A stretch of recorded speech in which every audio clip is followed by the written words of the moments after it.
Welcome back to the EdUp podcast. We are really excited to have a guest today that is really important for higher education to understand what is coming down the pipe for them. And she'll have some interesting visions on that end. And I'm also really excited to talk to her about her background. She's a pretty impressive resume and done some things that I think will hopefully contribute a lot to the conversation. But before I make any too much of an interlude and log, we'll bring in Nina Rees. Thank you for joining us on the EdUp podcast.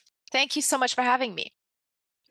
Well, to start off with, can I was taking a little bit of a look on your LinkedIn. You have big things on your resume like the White House and certainly Department of Education. Can you tell us a little bit about your background, where you're from, and what you were most recently doing? Then we'll get into what you're doing going forward. Great. Well, again, thank you so much for having me.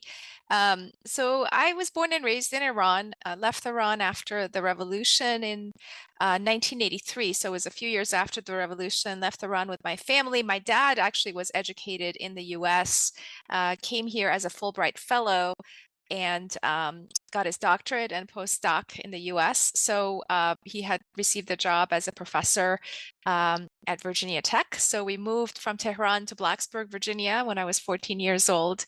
Went to high school and college in Blacksburg or to Virginia Tech. And then afterwards moved to DC.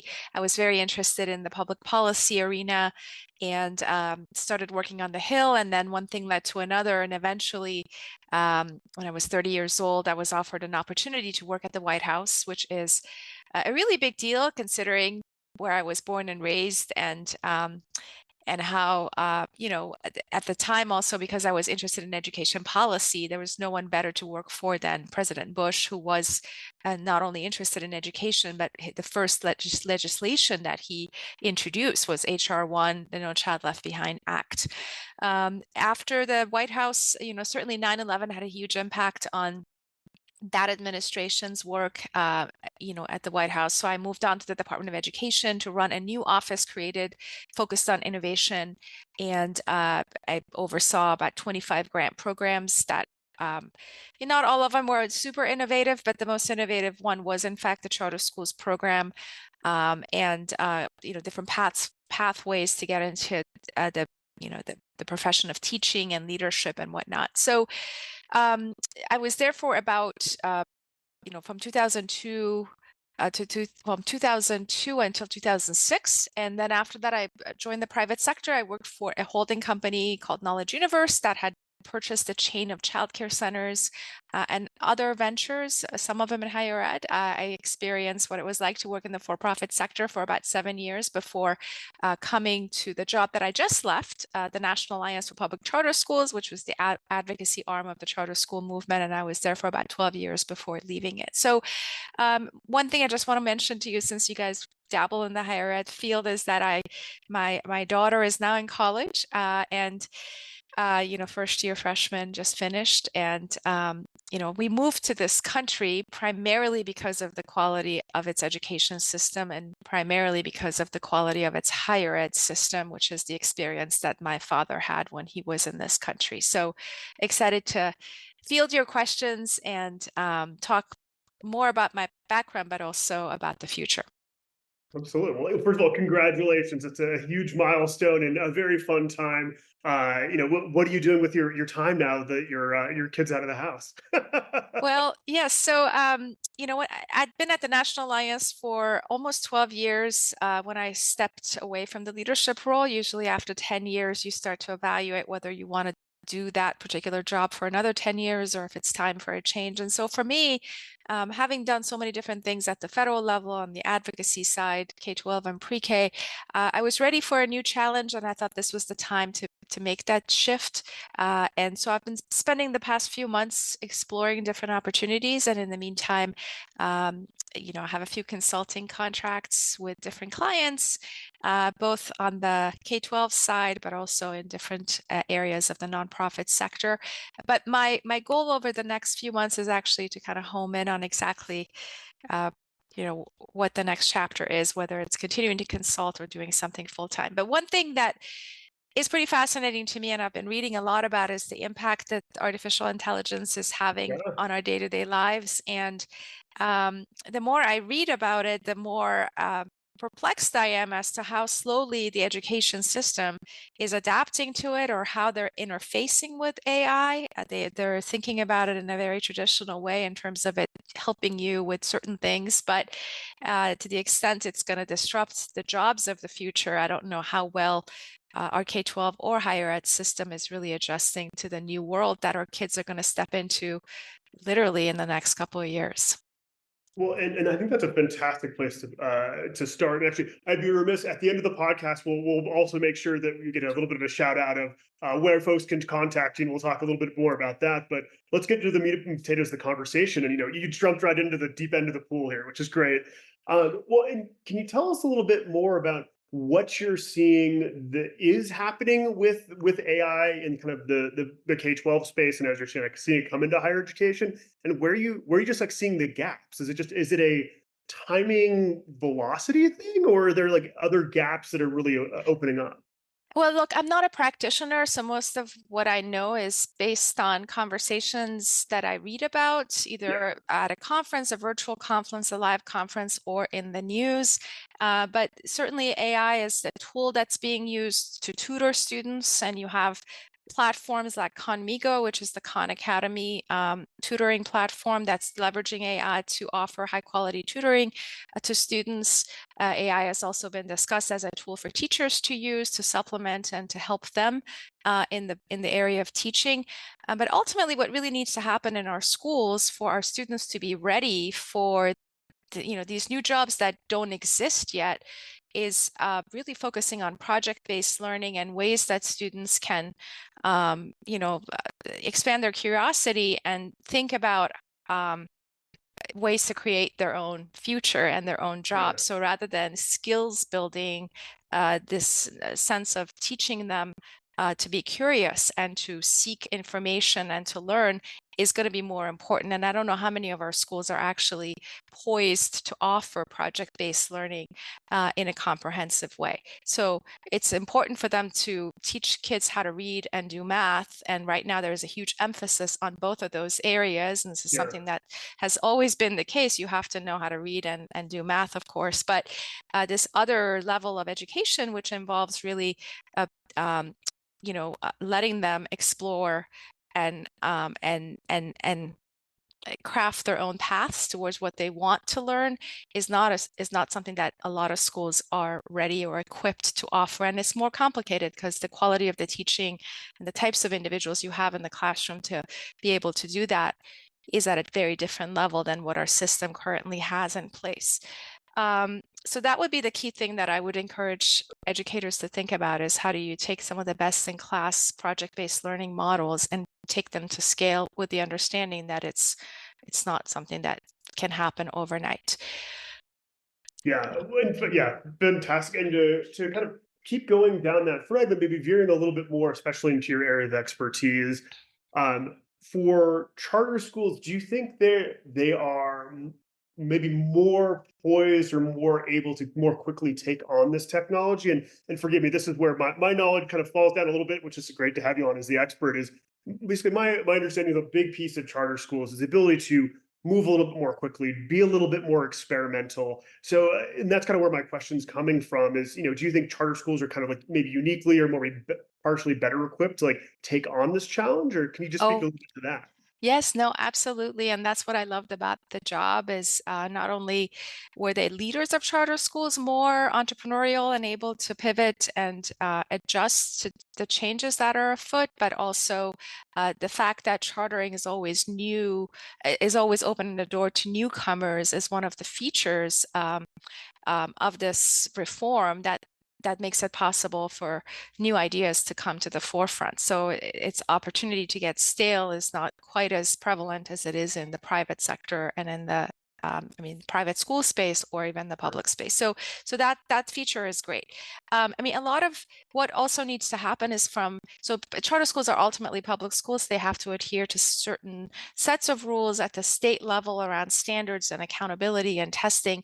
And I also would posit that sometimes that focus can be at the detriment of some of the innovations that should take place in the chartering space in order for them to do the types of innovations that I was talking about. So if there is like a huge focus on test scores and raising student achievement and gap closures, which is very important, those efforts can also unfortunately get in the way of exploring other methods of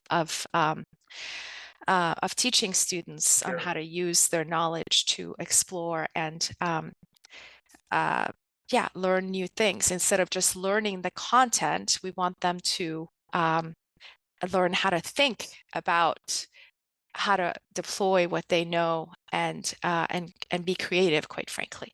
And at the Yeah. higher ed level, I mean, look, my experience in the higher ed sector is not quite as pronounced as yours and those of your listeners, but as now a consumer, as someone who's sending my daughter to college, I most of the conversations I have with her and with her friends is around what are they going to major in, and Yeah. to the extent they're going, thinking about law school or medical school, that's where these questions in my head as to, well, I don't even know if these jobs that you're aiming for are going to exist in a couple of years come to bear. I mean, there's still value in learning and using your brain and, doing all sorts of things. But what I don't fully know is, to the extent that jobs are disappearing, like how are you going to then use these things that you're learning and the amount of money that, quite frankly, you're spending on these things Yeah. in a way that produces a return.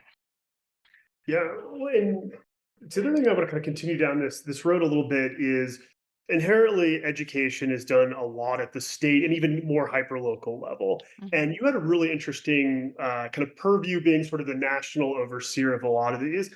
I'm curious if there's also kind of states or areas or models, even within charter school, that you see as working more particularly well to take on some of these challenges of new technologies, or maybe you have kind of anecdotes and stories who may be doing it really well, or maybe who's missing the boat and maybe should take a second look.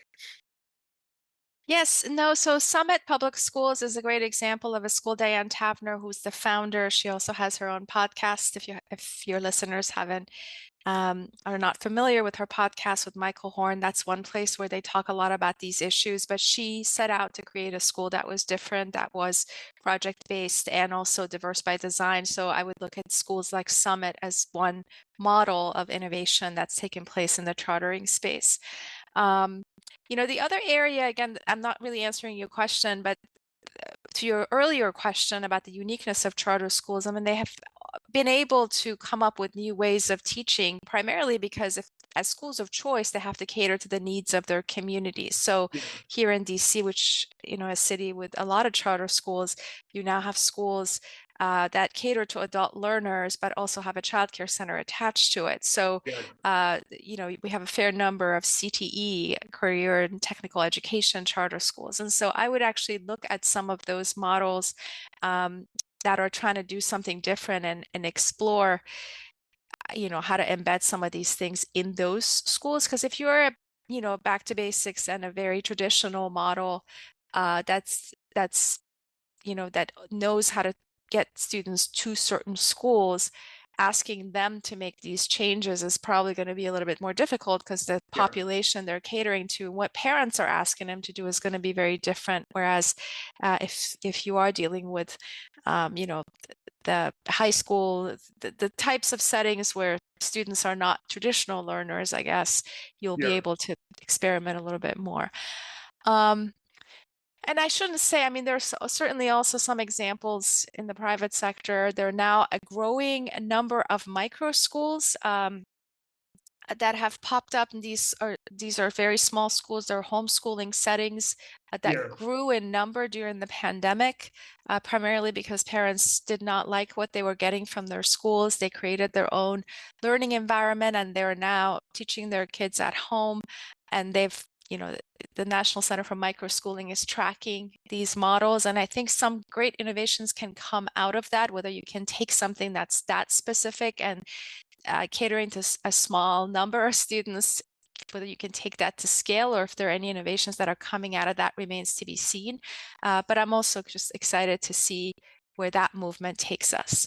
Since, again, as I said, for innovation to take place, you cannot have too many rules and regulations on the table, but you also have to be careful and not experimenting with other people's kids, quite frankly. So Sure. to the extent, to the extent these things are taking place Yeah. at home and with some guardrails, and where we're trusting parents with some decision making and studying what they're doing, I think those things could lead to other types of school models that are yet not in place.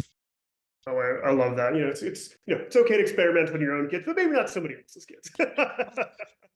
So, Well, and you mentioned something I want to loop back to a little bit is the CTE schools. So one of the really interesting trends that we've been seeing is a movement toward more career-based education, whether it being hard skills like welding, construction, HVAC, medical assisting, and some of these were like it's very intentionally connected to a job that exists today. And some of those jobs, just because of the nature of them, are much harder to disrupt with technology. Can you tell us a little bit about what's going on the CTE side with charter schools? Because that's really kind of an interesting trend that you're very clearly catching. yeah, and the term CTE sometimes elicits these ideas that these are schools that are not suitable for kids who want to go to college, and Sure. it's for a certain brand of or certain type of student who's not successful in high school, when in reality, if you look at a lot of the programs in our higher ed institutions like hotel restaurant management, um, there are a lot of things they do in the higher ed level that can be done in a high school level to prepare Yeah. students for a job if that's what they want to enter. And so what's happened in the chartering space is they've taken some of these best in class career and technical education models and brought them into the high school. For instance, one of my favorite examples is SLAM, which is a school that Pitbull launched. The first one was launched in Florida, but it's a school that's designed to teach students about the business of sports and entertainment instead of only looking at sports and entertainment as a pathway to becoming an athlete or a singer or a songwriter or whatnot. This is the part about the business, the marketing aspects of sports management and entertainment management. So he's been able to use his celebrity status to talk about this whenever he gives a concert. He brings photos of all the schools that he's built. And tells everyone that he wants to bring another slam into that community. And so to me, that's a great example of a school that's leveraging and making, quite frankly, as Elon Musk and others have said, kids become interested in certain things once they know how those skills apply in Yeah. their day-to-day lives. And so by connecting the dots between math and you know um, accounting and whatnot, they're able to elicit a sense of curiosity in kids, and also ultimately giving them the training they need so that they can get jobs after they graduate or go to college and then supplement what they learned in a more meaningful way rather than to start over in a subject that, quite frankly, in my opinion, shouldn't take 4 years for you to get a degree around. No, no, and that's really helpful to get a sense for. And I want to really go to the interplay between schools and not just charter school, but general schools in general in K-12 and higher education. One of the things that we're facing in higher education is an enrollment cliff. There's just less 18-year-olds than there used to be, and that's going to be a trend for the next decade or so. Which means it's so important for higher education institutions to have very strong connections with high school as a pipeline. And this is it shouldn't be a new concept, but also it feels like a very new concept to a lot of folks in higher education. Can you talk a little bit about kind of that interplay and how charter schools are working with higher education institutions for the students that want to go on? And obviously, that's a very broad subject. I'm sure we could slice and dice some pieces there, but can you kind of start at broad strokes and maybe we can dive into that a little bit more? Yes, so we have a number of charter schools that have already partnered with higher ed institutions and whose, motto of getting kids to college, preparing them for college has been part of their DNA from the start. So Yeah, a lot of schools like KIP, Yes Prep, Success Academy, these schools pride themselves in not just getting students to graduate from high school within a certain number of years, but also getting them to elite colleges and universities. And part of that exercise involves getting the recruiters to come to the campus to look at yeah. what they're doing, and also, quite frankly, preparing students with test prep and all the things that most upper income families have access to. Um, so those pathways have existed, and increasingly a lot of higher ed deans and provosts and whatnot are also paying more attention to charter schools as a pipeline to bring diversity to their schools, especially since affirmative action, is no longer a criteria, or they can't use race as a mechanism to um, evaluate a student. So by partnering more with charter schools, they're able to do this, but by attracting talented individuals who are from non-traditional backgrounds that ultimately also offer a diverse student pool. So you see a lot of these partnerships taking place already. But is it happening enough? That's the question that I Yeah, always have is, and to be honest, charter schools are still about 7-8% of the total number of public schools in the country. So in terms of size, they're not yeah, that large. A lot of them also don't go through high school. So you have situations where it could be a K through 8 school, and then the students end up in a private school. Like here in yeah, DC, a lot of the students in the charter system, like DC Prep, is the feeder to schools, that National Cathedral School, which is a pretty elite private school. So, I still like to take credit for the students who came through schools like DC Prep, because they wouldn't have ended up in NCS and at the sure. schools that they end up into. But so it's a little bit more difficult to make those connections happen because we just simply don't have a lot of charter schools. But the awareness that a lot of these professors have about the chartering space being a place to look at for students, and the amount of energy that the principals of these schools spend in making the connections with their higher ed partners within the states that they're in is pretty formidable. Another way that and this is just a one-off, but Purdue University in Indiana is another Yeah, example. Mitch Daniels, when he was the president, he actually created a charter school where he told the students if they're able to finish and get good grades, they will get automatically accepted to Purdue University, great. which is another way to connect the dots. Yeah, well, those are super powerful. And what's interesting is the dynamics are shifting a lot. It's in fairness, I'm a former university admission counselor. My job was, frankly, to keep students out. I was very highly selective in that, and that's part of the process. And there will always be highly selective institutions, and that there should be for those pieces. But really, the pendulum is shifting toward schools looking for more opportunities and more pipeline, and you can start using sort of like sales words that nobody likes to use, and that's okay. um, would you have any advice for maybe ways to more systematically engage the charter space? And why I say that is 7 to 8%.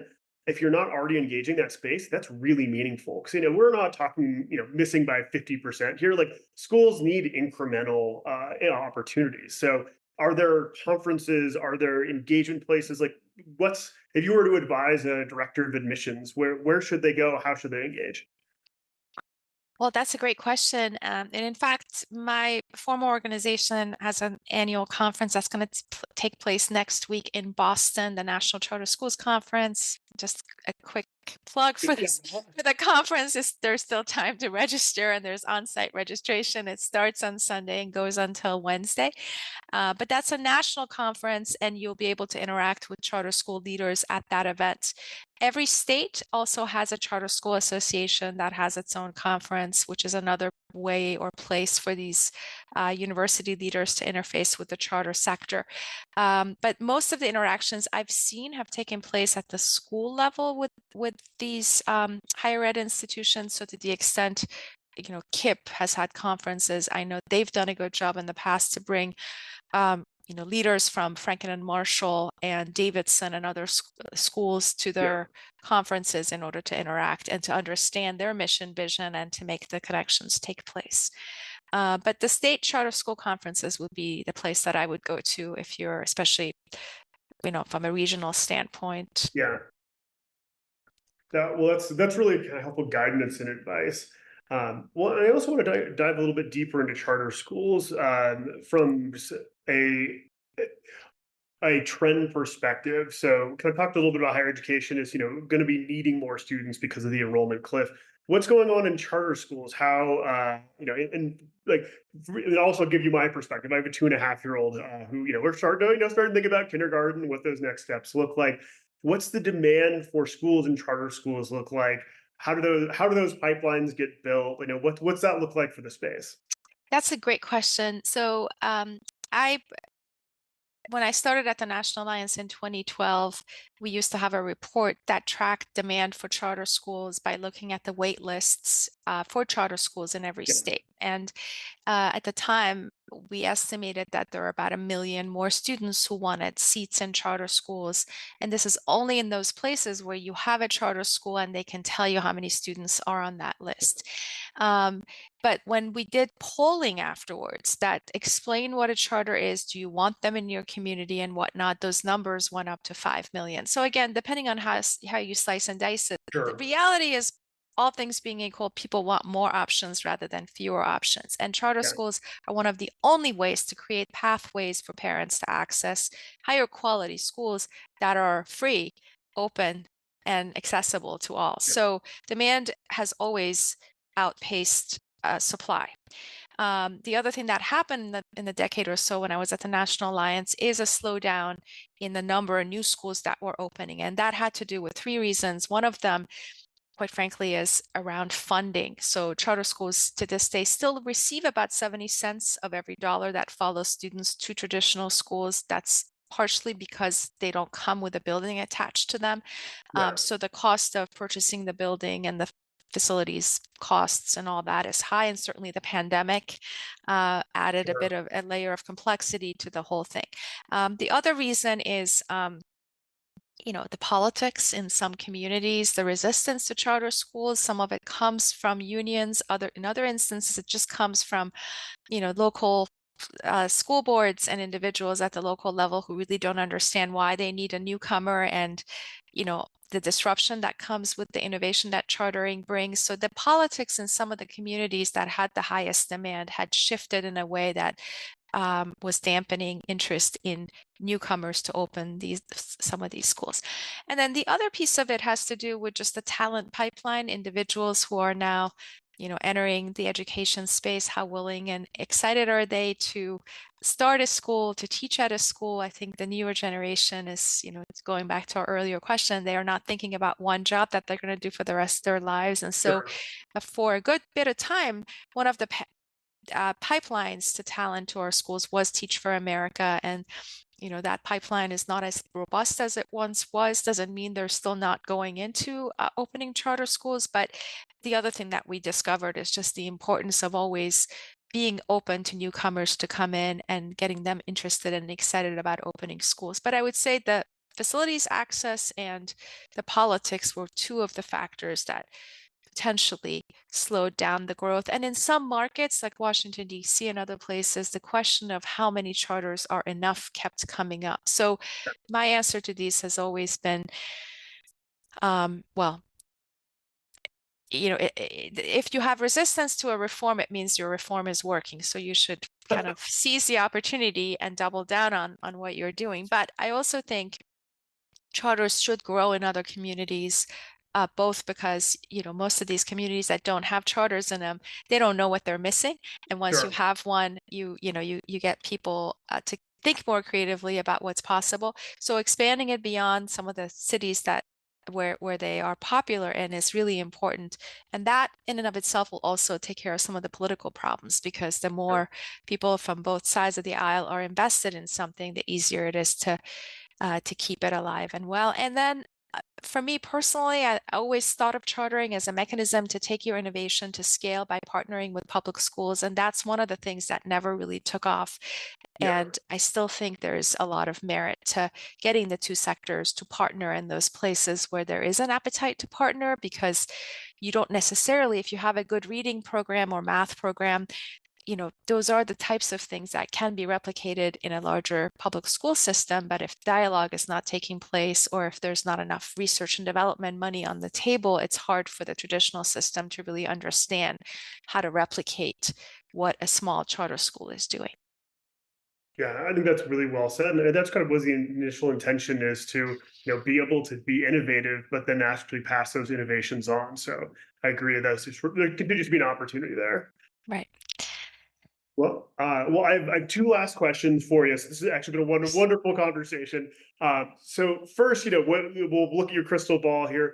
what does education as a whole look like over the next 3 to 5 years? And then we'll close out a little bit with what you're doing now, and give you a little bit of an opportunity to shout that out. I gave up making too many predictions a few years ago. It's, That's probably uh, yes.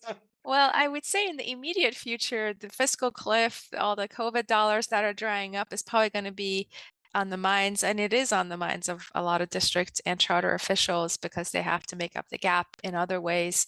Um, I think the focus brought by the pandemic on the achievement gap that existed before that got accentuated, all the tutoring dollars and all that. I think all those things in the immediate future are probably going to bear fruit because, there's more money to give kids intensive education in reading and the basics. Um, but look, a lot of the politics of it have shifted also. When I came to this work, it was a lot of national and federal discussion, and all of that has now shifted to state and local. And what I've been a little bit disappointed by is the lack of discussion by politicians, because we are in a political space, unfortunately, Sure. when it comes to education. But when you think about all the problems that our country is facing, or the problems we're facing around the globe, um, education plays a key role in fixing them. And if you're not embedding and talking about it, whether it's the future of democracy, civics, and all that, if you're not really thinking about what schools can do in depolarizing the discussion, in educating kids in a way that really prepares them for the future, then you're missing some huge opportunities, or only tackling the problem piecemeal when it's too late, or even climate change. I don't know. So depending on what you're interested in, K-12 plays a key role in addressing and fixing your issue, your problem. And I wish that, political leaders at the state level and at the federal level talked a little bit more about it in a way that wasn't as, just about choice and options, or the or Sure. the buzzwords that create more division.